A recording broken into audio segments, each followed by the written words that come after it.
زندگی کیسے گزارنی ہے۔ میرے نبی کی زندگی کا دوسرا رخ کہ بطور انسان زندگی کیسے گزارنی ہے، مرد عورت ہے، زندگی کیسے گزارنی ہے۔ پہلا رشتہ جو قائم ہوا دنیا میں وہ ہے خامد اور بیوی، حضرت آدم اور حوا کا نکاح ہوا۔ اللہ تعالیٰ نے عورت کو کمزور بنایا تو پہلے دن سے اس کو عزت اور احترام دیا تاکہ ساری زندگی اس کمزوری سے ناجائز فائدہ نہ اٹھایا جائے بلکہ اس کو عزت دی جائے۔ کہ آدم علیہ السلام کے لیے مٹی اکٹھی کی، پانی ڈالا، گوندھا اور ایک اسٹیچو بنایا اور ڈال دیا۔ جب وہ خشک ہوا اس میں روح ڈالی اور پھر وہ ننگے بدن تھے، پھر ان کو جنت کے کپڑے پہنائے اور جنت میں ڈال دیا۔ اس کائنات کا حسن بھی عورت سے ہے اور جنت کا حسن بھی عورت سے ہے۔ حضرت آدم علیہ السلام جنت میں، لیکن بابے جی دا دل ہی نہیں لگتا، کلے کلے ہی ٹرے پھر دیں۔ اب اللہ نے عورت کو بنانے کا ارادہ کیا تو اللہ ایک ڈھیر مٹی کا اکٹھا کر کے عورت کے لیے بھی بنا دیتا اور اس کا اسٹیچو بنا دیتا اور اس کو خشک ہونے دیتا، پھر اس میں روح ڈالتا، پھر اس کو کپڑے پہناتا۔ آپ حیران ہوں گے، سبحان اللہ، اللہ نے ایسا نہیں کیا۔ آدم علیہ السلام سوئے، آنکھ کھلی تو دیکھا ایک خوبصورت حسین عورت۔ یہ بات اکثر لوگوں کو معلوم ہوگی کہ یوسف علیہ السلام دنیا کے حسین ترین انسان تھے، اور یہ بات شاید کسی کو معلوم نہیں ہوگی کہ دنیا کی سب سے حسین خوبصورت عورت حضرت حوا ہے۔ حوا جن پر بڑھاپا آیا ہی نہیں، 1000 سال کے قریب زندگی گزاری، بڑھاپا نہیں آیا۔ حضرت آدم اور حوا قریب عمر تھی۔ حضرت آدم کی عمر تو کتابوں میں مل جاتی ہے 1000 برس، لیکن حضرت حوا کی عمر کتنی تھی یہ کہیں پڑھنے کو ملا نہیں، اس لیے میں اندازہ کرتا ہوں کہ قریب ہوگی۔ بڑھاپا نہیں آیا، بیماری نہیں آئی۔ اور حضرت حوا کو مینسز بھی نہیں آتے تھے۔ یہ عجیب بات آپ کو بتاؤں، اللہ نے اتنا جنت کا ان کے اندر نمونہ رکھا۔ تو جب حضرت آدم کی آنکھ کھلی تو دیکھا ایک حسن کا پیکر، انہوں نے تو جنت ہی بھول گئی۔ کہنے لگے یا اللہ ہن دل ٹھریا جا کے، یا اللہ کون ہے؟ کہ تیری بیگم۔ کہ واہ جی واہ، موجاں ہی موجاں۔ تو اللہ تعالیٰ نے نکاح پڑھایا۔ سبحان اللہ، اپنے نبی کی شان دوبارہ سنو۔ تو اللہ نے کہا آدم اپنی بیگم کا مہر ادا کرو۔ تو وہ پوچھنے لگے کیا مہر ہے؟ دیکھو ایک بات سنو، مہر کسی کی بیٹی کی قیمت نہیں ہوتی۔ $1 ہو یا $1 ٹریلین ہو، بیٹی کی کوئی قیمت نہیں ہوتی۔ یہ ایک نشان ہے کہ اس بچی پر اب یہ جو خامد ہے وہ موت تک خرچہ اس کے ذمہ ہے، بیوی کے ذمہ خرچہ نہیں ہے۔ خامد کما کے لائے گا اور اپنی بیگم کو کھلائے گا، اور بیوی گھر کی ذمہ داری نبھائے گی۔ تو خیر وہ الگ بات چلی جائے گی۔ اللہ تعالیٰ نے کہا کہ مہر ادا کرو۔ کہا جی کیا مہر ہے؟ تو میرے اللہ نے کہا تیری نسل میں میرا آخری نبی آئے گا، اس پہ ایک دفعہ درود پڑھ دے، یہ مہر ہے۔ اچھا، شروع دن سے ہے کہ میں نے قبول کیا۔ قبول کیا کا مطلب ہے کہ میں اس لڑکی کو قبول کر رہا ہوں، اس کی کمیوں کے ساتھ بھی خوبیوں کے ساتھ بھی۔ اور جب لڑکی کہتی ہے سائن کرنا قبول کیا ہے، یا زبان سے کہے قبول کیا ہے، تو یہ اس بات کی گارنٹی ہے کہ میں نے اپنے اس لڑکے کو خامد ہونے کے طور پہ قبول کیا، اس کی کمیوں کے ساتھ بھی، اس کی خوبیوں کے ساتھ بھی۔ اور جو ہی شادی ہو کر ڈولی سسرال کے گھر جاتی ہے تو ٹیسٹ شروع ہو جاتا ہے، کی کر دیے، باندھی کے میں، اٹھیں دی کے میں، بول دی کے میں۔ اور اس میں بہت زیادہ نیگیٹو کردار ہے سسرال کا. کئی لڑکیوں کا چونکہ ہم نے اپنے نبی کی زندگی نہیں قبول کیا. یہ واجب ہے کہنا قبول کیا کہ جس میں پیغام ہے کہ اب میں اس کی میں کوئی کمی ہے وہ بھی قبول کروں گی, کوئی خوبی ہے تو سر ماتھے پر. اور لڑکا کہتا ہے کہ میں اسے قبول کرتا ہوں, اس کی خوبیوں کے ساتھ بھی کمیوں کے ساتھ بھی. یہ بات یاد رکھنا, پرفیکشن کبھی تلاش نہ کرنا, پرفیکشن کبھی تلاش نہ کرنا. اللہ نے 100 نمبر نہیں مانگے, 51, ایک نمبر اوپر ہو گیا. گناہ تمہارے 50 ہیں اور نیکی تمہاری 51 ہے, تو اس ایک پر ہم تمہیں جنت میں ڈال دیں. اب کوئی خامند اپنی بیوی میں پرفیکشن دیکھنا چاہے, بیوی اپنے خامند میں پرفیکشن دیکھنا چاہے, ساس سسر اپنی بہو میں, ساس سسر اپنے داماد میں, بھائی اپنے بھائی میں, ماں باپ اپنی اولاد میں, اولاد اپنے ماں باپ میں, جہاں یہ نظر ہوگی تو وہاں لڑائی ہوگی. کمیوں کے ساتھ قبول کرو. قبول کا لفظ اتنا واجب ہے تو ڈر تو پھر بہ گئی تھی نا.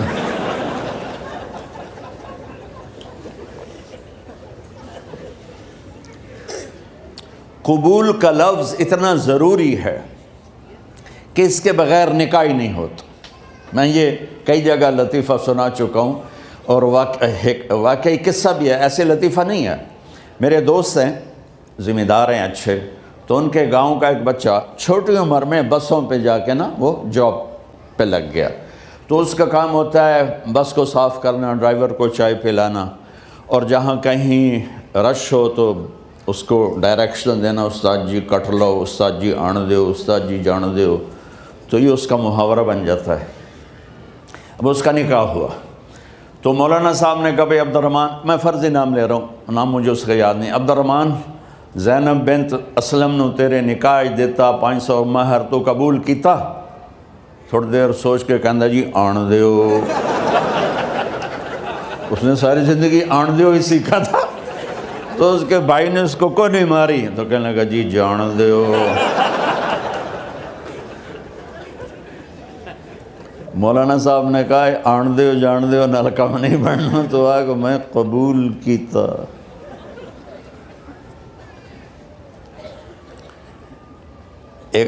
یہ بھی صحیح واقعہ سنا رہا ہوں.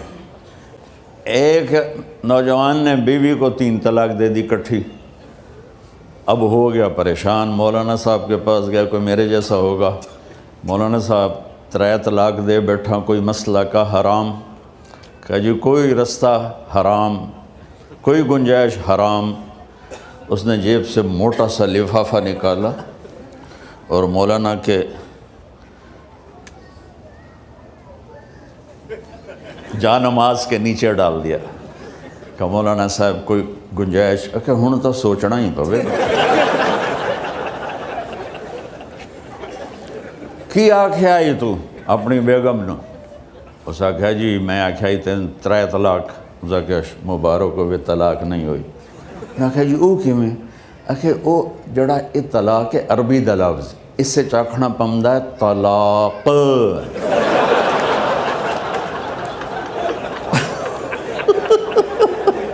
یہ آپ کو صحیح واقعہ سنا رہا ہوں. تو تم نے تو چھوٹے کاف کے ساتھ کہا ہے طلاق. او کاف تا کتے آلا ہے, موجاں کر. ایک لفافہ ہو راوے تو چاہے ساری زندگی دا حلال کر دے. لفظ قبول اتنا ضروری ہے. تو میرے نبی نے 11 شادیاں کی, اللہ کی قسم شوق کی نہیں تھی. ما تزوجت وما زوجت الا بوحی من السماء نزل به جبریل. کہ لوگوں سن لو میری بات غور سے, مجھے عورت کی کوئی رغبت نہیں ہے. میں نے جہاں شادی کی, جہاں بیٹی کی شادی کی, پہلے اللہ نے آسمان سے جبریل بھیج کے حکم دیا, پھر میں نے قدم اٹھایا. تو پہلا رشتہ خاوند اور بیوی ہے جو اس کائنات میں جڑتا ہے. یہ دنیا کا سارے رشتوں میں نمبر 1 رشتہ ہے، سب سے خوبصورت رشتہ ہے، سب سے اہم رشتہ ہے، سب سے بڑا رشتہ ہے۔ والدین کے لیے چند آیات ہیں، اولاد کے لیے چند آیات ہیں، بہن بھائیوں کے لیے چند آیات ہیں، خاوند اور بیوی کے لیے سینکڑوں آیات ہیں، سینکڑوں۔ تو اگر آپ اپنے گھروں میں کامیابی دیکھنا چاہتے ہو، اپنے گھر کو ہاؤس کی بجائے ہوم دیکھنا چاہتے ہو، خوشی کا اگر آپ اسے گہوارہ بنانا چاہتے ہو، اللہ کی قسم ڈگریوں سے نہیں ہوگا، محبت سے ہوگا۔ میرے نبی سے پوچھا گیا یا رسول اللہ اسلام کا سب سے مضبوط عمل، نہیں، میرے نبی نے سوال کیا، بولو بھائی اسلام کا سب سے مضبوط عمل کیا ہے؟ صحابہ نے کہا نماز۔ نہیں، سبحان اللہ، ابھی میں نماز کی کتنی اہمیت بتا چکا۔ انہوں نے عرض کیا جہاد، آپ نے فرمایا نہیں۔ تو صحابہ نے عرض کیا روزہ، آپ نے فرمایا نہیں۔ اللہ اکبر۔ کہ یا رسول اللہ حج، آپ نے فرمایا نہیں۔ تو سارے صحابہ حیران ہو گئے، یا رسول اللہ نماز، جہاد، روزہ، حج، تو پھر کیا ہے؟ اب سننا سارے بہن بھائی، مستورات، بچے بچیاں، آپ نے فرمایا اسلام کا سب سے مضبوط اور بڑا عمل ہے آپس میں اللہ کے لیے محبت کرنا۔ اگر آپ اپنے گھروں میں حسن دیکھنا چاہتے ہو تو ایک دوسرے سے محبت کرو، اظہار محبت کرو، اور محبت کے پیدا ہونے کے لیے بہت ساری چیزیں ہیں، لپیٹ کے 2 میں کر دیتا ہوں، 2 میں۔ بیوی کی خوبی دیکھو، کمی نہ دیکھو، خاوند کی خوبی دیکھو، کمی نہ دیکھو، پہلی بات۔ دوسری بات، اس زبان سے زہر نہ اگلو محبت کے پھول، اس زبان سے کڑوے جملے نہ ہوں، طنز نہ ہو، ٹانٹنگ نہ ہو، بےعزت نہ کرو، انسلٹ نہ کرو، تو آپ کے دل جڑ جائیں گے۔ یاد رکھو شکلوں سے زندگی آباد نہیں ہوتی، زندگی اخلاق سے آباد ہوتی۔ تو اپنے گھر سے ٹانٹنگ نکال دو۔ نہ کہا کا مطلب ہے بارش کا زمین میں جذب ہو کر یکجان ہو جانا، 2 زندگیوں کا محبت میں جذب ہو کر یکجان ہو جانے کو نکاح کہتے ہیں۔ نہ کہا آنکھوں میں نیند کا اتر کے سلا دینا، نہ کہا خاوند اور بیوی کا ایسی محبت دینا کہ چین کی نیند آ جائے، نہ کہا اعتماد کرنا، بھروسہ کرنا، خاوند بیوی پہ بھروسہ کرے، بیوی خاوند پہ بھروسہ کرے۔ اے نوے لوک کے فون چیک ہو رہے ہوئے، کال کتنے کی تھی، کال کتنے کی تھی۔ عزت دو، اعتماد کرو۔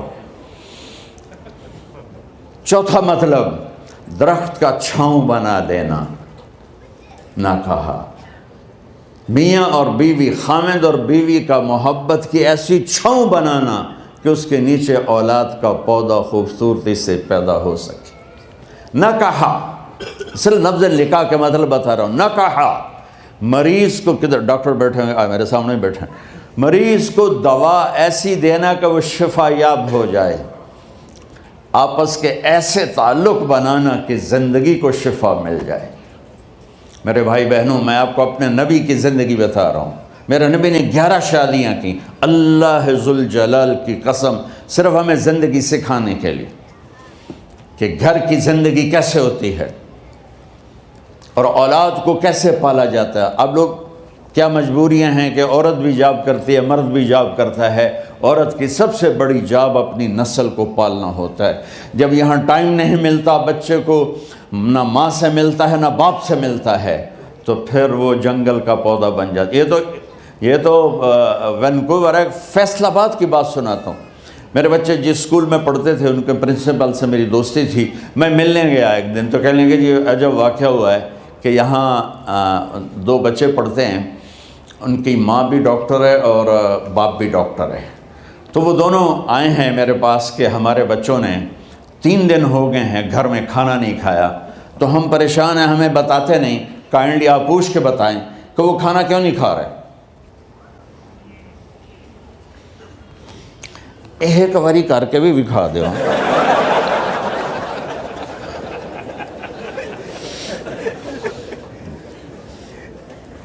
ہمارا دین اتنا خشک نہیں، ہمارے مولوی صاحبان نے زیادہ خشک بنا دیا. تو انہوں نے دونوں بچوں کو بلایا. سننا، سارے فیملیز بیٹھے ہو جہاں میں فیملی کی زندگی کو فوکس کر کے نبی سے جوڑ کے بتا رہا ہوں، طارق جمیل کے تجربے نہیں بتا رہا. دونوں بچوں کو بلایا. بیٹا آپ کھانے کو نہیں کھا رہے؟ کہا جی ہم اپنے ممی اور بابا کے سامنے نہیں بتائیں گے. تو انہوں نے دونوں کو باہر بٹھا دیا. پھر پوچھا اب بتاؤ کیا مسئلہ ہے؟ ان کا سر ہم صبح جب ناشتہ کرتے ہیں تو ہمارے ممی ڈیڈی سو رہے ہوتے ہیں، ہماری ان سے ملاقات نہیں ہوتی.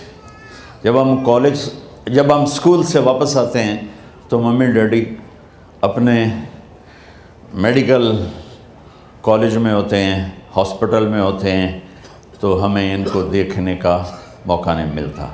شام کو جب ہم کھانا کھاتے ہیں تو یہ دونوں اپنے پرائیویٹ کلینک میں ہوتے ہیں تو ہم ان کو دیکھ نہیں پاتے. پورا ہفتہ گزر جاتا ہے، ہمیں ماں باپ کی شکل نظر نہیں آتی. تو ہم نے اسٹرائک کی ہے کہ ایسے ماں باپ کی روٹی کیا کھانی جو اپنی شکل بھی نہ دکھا سکیں. تو اس لیے ہم نے کہا ہم نے بائیکاٹ کیا ہے، گھر میں نہیں کھانا ہے. تو ایسی لائف مت بناؤ. یہاں ایک بہت بڑا چکر شیطان دیتا ہے، بڑی گاڑی لے لو، $100 کی قسط تو ہے، اور بڑا گھر لے لو، $200 یا $100 کی قسط تو ہے. پھر میاں بھی کام کرے، بیوی بھی کام کرے، جو کہ بڑا گھر باقی رہے، تو خوشیاں تو مٹ گئیں. جو ڈبل جاب کرے گا، پھر ڈبل جاب کرتے ہیں. ڈبل جاب کرنے والا بیچارہ تھکا ہوا ذہن لے کے آتا ہے، وہ کیسے ٹائم دے گا اپنے بچوں کو خوشی کے ساتھ؟ جو ماں جاب کر کے آئے گی پھر کھانا پکائے گی، وہ جب اتنی تھک جائے گی تو اپنے بچوں کو کھلا ٹائم کیسے دے سکے گی؟ پوری کائنات کی ذمہ داری تھی میرے نبی کے سر پر، اور آپ اس کے باوجود روزانہ حسن حسین کے لیے وقت نکالتے تھے. اور انہوں کو آ کر کوئی لیکچر نہیں. دیکھو ماں باپ سے ایک بات کرتا ہوں، لیکچر تھوڑا دو، محبت زیادہ کرو. یہ نہ کرو، یہ کیوں کیا، یہ کرو، یہ کرو، یہ چھوڑ کر صرف سینے سے لگاؤ، صرف محبت دو. کمیوں سمیت بچوں کو قبول کرو، ان کی زندگی تبدیل ہو جائے گی. اتنے بڑے نبی، اتنی بڑی ذمہ داری، اور اتنا درد سینے میں کہ آپ کے سینے سے ایسے ابلنے کی آواز آتی تھی جیسے ہانڈی ابلتی ہے. اس کے باوجود آپ روزانہ کہتے این اللقا، میرے شرارتی بچے کدھر ہیں؟ تو وہ بھاگے بھاگے آتے. دیکھو میں فزیکل کر کے بتاؤں گا تاکہ آپ کو پتہ چلے زندگی کیسے گزاری. کہ میرے شرارتی بچے کدھر ہیں؟